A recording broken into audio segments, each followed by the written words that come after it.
तो संसदीय समितियां दो प्रकार की होती है, स्थायी समिति और तदर्थ समिति। स्थायी समिति कुछ समय के लिए स्थायी होती है, तदर्थ समिति आवश्यकता के अनुसार गठित की जाती है और कार्य पूरा होते ही समाप्त हो जाती है।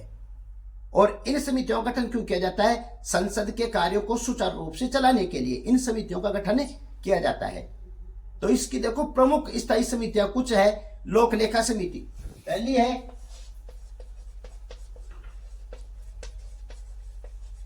लोक लेखा समिति। स्थायी समितियों में ध्यान रखना इसका गठन कब किया गया?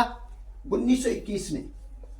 सबसे प्राचीन है ये, 1921 में इसका गठन किया गया और इसका कार्यकाल होता है 1 वर्ष का। कार्यकाल कितने वर्ष का होता है? 1 वर्ष का होता है। यह सरकार के खर्चों और केग नियंत्रक और महालेखा परीक्षक, केग नियंत्रक और महालेखा परीक्षक की रिपोर्ट की जांच करती है। इसका प्रमुख कार्य है सरकार के खर्चों और नियंत्रक और महालेखा परीक्षक की जो रिपोर्ट होती है उसकी जांच करना इसका प्रमुख कार्य होता है, ध्यान रखना। और इन समिति के जो सदस्य होते हैं उनकी नियुक्ति किसके द्वारा की जाती है? ध्यान रखना, लोकसभा अध्यक्ष और राज्यसभा के सभापति के द्वारा की जाती है। और इसमें ध्यान रखना कुल लोक लेखा समिति में कुल सदस्यों की संख्या है 22। कितने सदस्य होते हैं? 22, जिसमें 15 लोकसभा से और 7 राज्यसभा से होते हैं। ठीक है। दूसरी देखो, दूसरी है प्राक्कलन समिति।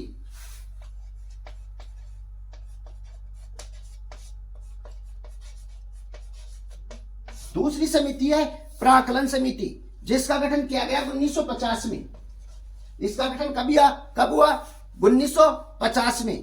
तत्कालीन वित्त मंत्री जॉन मथाई की सिफारिश के आधार पे, तत्कालीन वित्त मंत्री जॉन मथाई की सिफारिश के आधार पे प्राक्कलन समिति का गठन हुआ भैया, ध्यान रखना। और इसका कार्यकाल भी 1 वर्ष होता है। इसका कार्यकाल भी 1 वर्ष होता है। और इसका प्रमुख कार्य क्या है?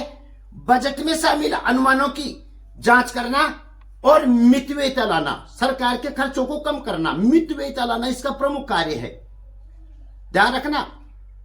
और इसमें सदस्यों की संख्या होती है 30। प्राक्कलन समिति में सदस्यों की संख्या होती है 30, जो संपूर्ण सदस्य लोकसभा के होते हैं। सारे सदस्य किससे होते हैं? लोकसभा से होते हैं। इसे सतत अर्थव्यवस्था समिति के नाम से भी जाना जाता है। और तीसरी है, ध्यान रखना भैया, सार्वजनिक उपक्रम समिति।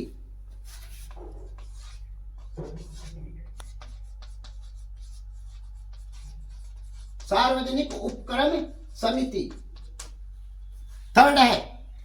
इसका गठन कब किया गया? 1964 में।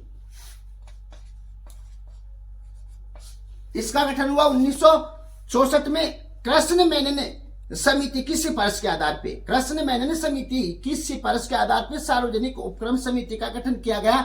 और यह सरकारी जो जितनी भी कंपनियां हैं, सरकारी कंपनियों के कार्यों की जांच करती है, सरकारी एजेंसियों की जांच करती है, कंपनियों की जांच करती है। और इसमें ध्यान रखना इसका कार्यकाल भी 1 वर्ष होता है, 1 वर्ष के लिए गठित होती है। और इसमें भी 22 सदस्य होते हैं, जो